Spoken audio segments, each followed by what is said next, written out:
SwayamPrabha. Digital India. Educated India.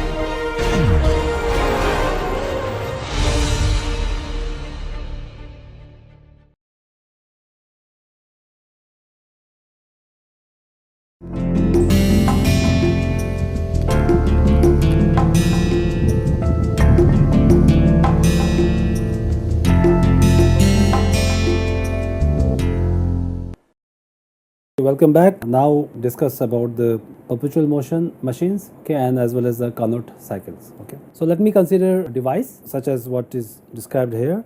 So this particular device has a boiler, turbine, condenser, pump, operates on cycle, and it is proposed that the energy needed or required to heat up, let's say, fluid, water in this case, for example, can be considered from internally rather than from the outside, such as, let's say, furnace. What the inventor does here in this case is the electricity which is being generated, some part of the electricity is used to power the heater which is here, and some part of the electricity is used to power the pump, okay, and as well as some rest of the electricity is being generated out, okay, in terms of power. So what we see here is a specific device which works on a cycle. Now if you consider this system which is all of it, then the net effect of the system is to produce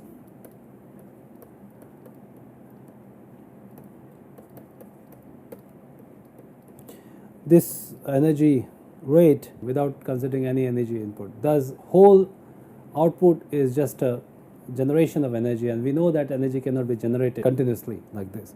So because it violates the first law of thermodynamics, and thus perpetual motion machines are such machines which essentially violates the first law and the second law. So this would be a perpetual machine that violates the first law, okay.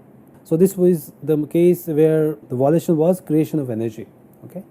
Now we will consider another device. The previous invention was a bit modified now. So here what has been done is that instead of the resistant heater, we use heat from outside, let's say from furnace, and to boil the fluid or the water. So overall effect is that you have one specific boiler.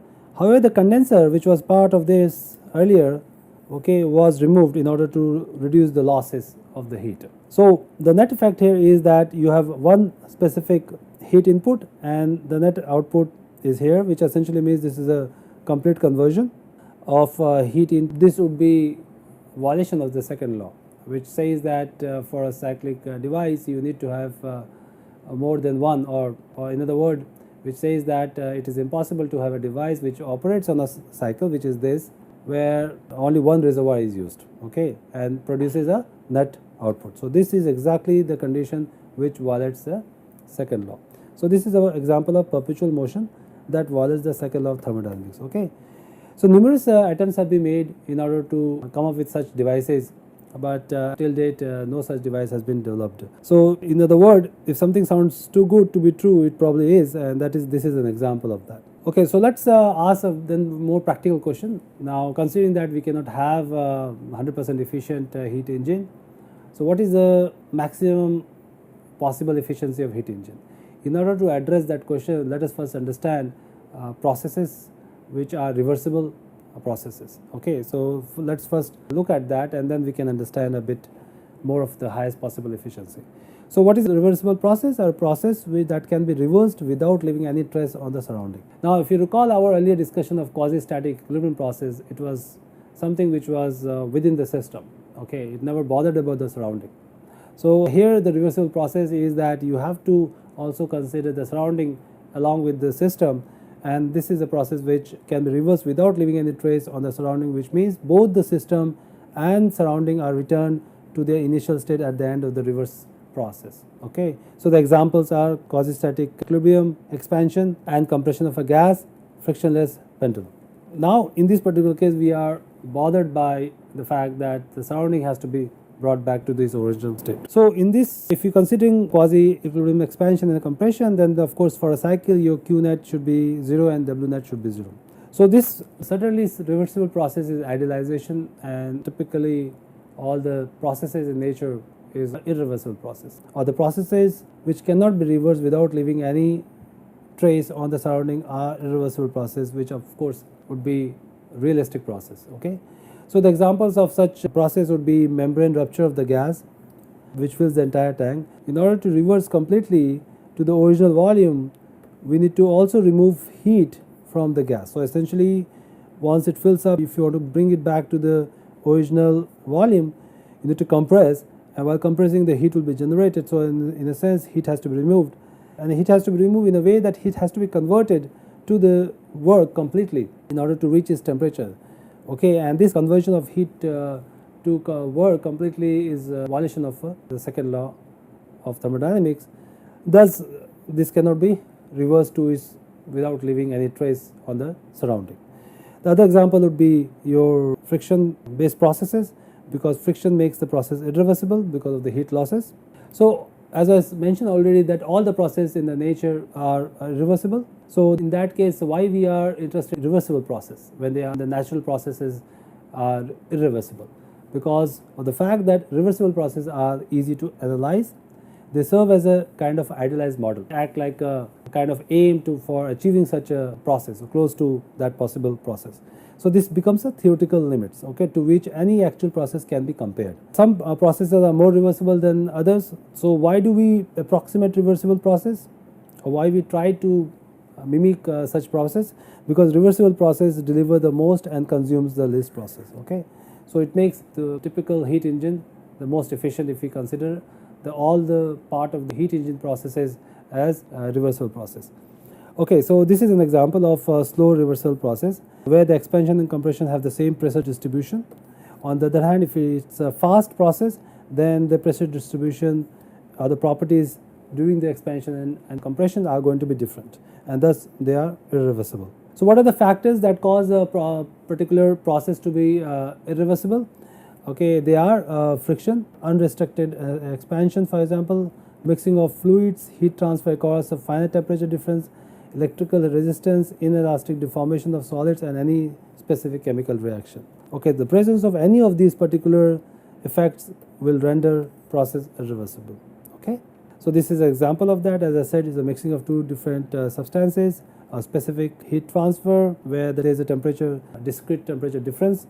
Okay, so this is a reversible heat transfer process. This is an impossible heat transfer process, and as I already mentioned, the irreversible compression and expansion process, which are fast compression, fast expansion, or unrestricted. These are all irreversible process. Okay.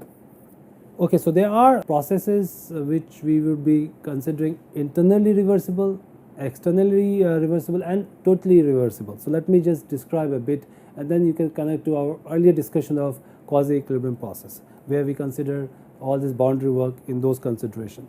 So internally reversible process are those if there no irreversibility occur within the boundary of the system during the process. Okay, so example would be your such a case. So your system is at 20 degrees Celsius, the boundary is also at 20 degrees Celsius, this process is slow, there is a heat transfer, and externally there is a specific temperature difference. Okay, so internally the process is reversible, but it is not externally reversible, hence it is not totally reversible. So, and in the case of externally reversible, if no reversibility occurs outside the system boundary, then it will be externally reversible. If totally reversible process would be, it involves no reversibility within the system or its surroundings. So take an example of this here. So you have temperature is 20 degree here, right?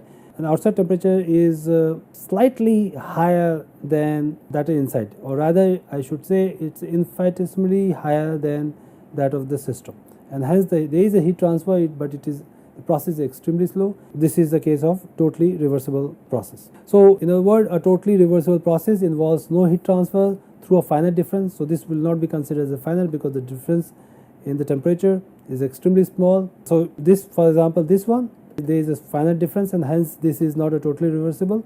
Okay, so if you have no heat transfer through a finite temperature difference, no quasi-equilibrium changes, no friction or other dissipated effects, then the process would be totally reversible process. Okay, so now we realize the fact that in order to have high efficiency, you need to have reversible process. And reversible process is where the temperature difference between the surrounding and systems is almost negligible, and there is no dissipative effect and other kind of effect. So what we are going to consider is a case where a fictitious kind of cycle, which we call Carnot cycle, which will have the maximum heat engine's efficiency. So we'll describe this Carnot cycle. So let's consider this heat engine efficiency, which depends on the net work, okay, and which can be maximized by using processes that require least amount of work and delivers the most, okay, which essentially means that you can increase the heat efficiency by considering reversible cycle. Now, reversible cycle provides upper limits to the performance of real cycle. Okay. Now, this Carnot cycle, which is a reversible cycle, was proposed in 1824 by Carnot, and this heat engine based on Carnot cycle is called Carnot heat engine. Okay. So, in Carnot heat engine, we have 4 reversible process, and because you recall, in a typical heat engine, there are 4 devices which we are using. All these 4 devices operates, particularly execute a specific process, okay, whether it's isothermal expansion, compression, or adiabatic expansion or compression. So we are going to make use of 4 reversible process, okay, for the case of Carnot heat engine, in which 2 would be isothermal and 2 would be adiabatic. Okay, so let's consider a complete cycle, okay, for the Carnot's case. So here we start with the system at 1, and it takes a energy source at a temperature TH. Okay, remember this TH is same as the system, that means it's a very small difference. Okay, there is no finite temperature difference here.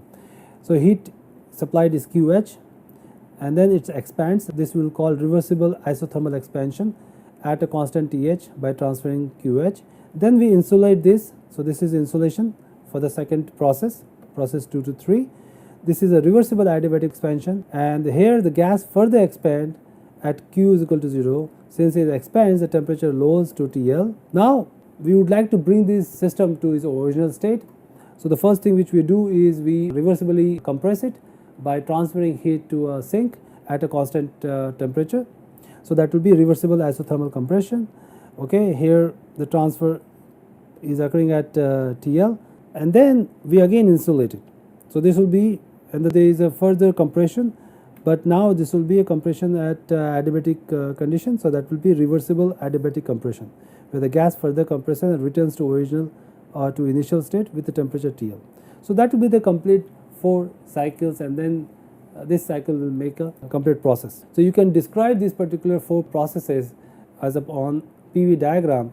So this is your PV diagram. So if you go back to your polytropic process, the gamma or PV n constant. So recall that the slope n, if you take a log p by log v, you can write in terms of slope. So typically you will see that for the isothermal, the slope is lower than that of the adiabatic. So this starts from isothermal expansion, then you have adiabatic expansion, then the system is compressed at isothermal condition, followed by adiabatic compression, bringing back to the original initial conditions, and this overall area under this curve is Q net.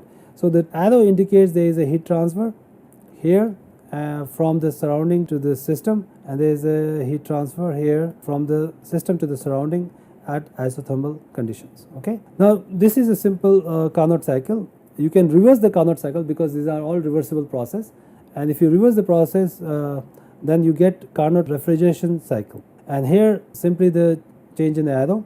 So, okay, so this would be your first from 1 to 2, which is adiabatic expansion. So this will be adiabatic expansion, followed by adiabatic compression, followed by isothermal compression. So this will be your W net in. This was the W net out. So this example of refrigeration cycle. Okay.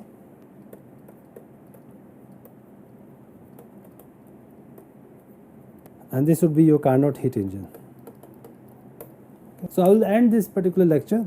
Okay, in the next lecture we will going to understand the Carnot principle, a bit more thermodynamic temperature scales. Okay, and we'll discuss more in details in the subsequent lectures about second law of thermodynamics, particularly entropy. So I'll see you in the next lecture.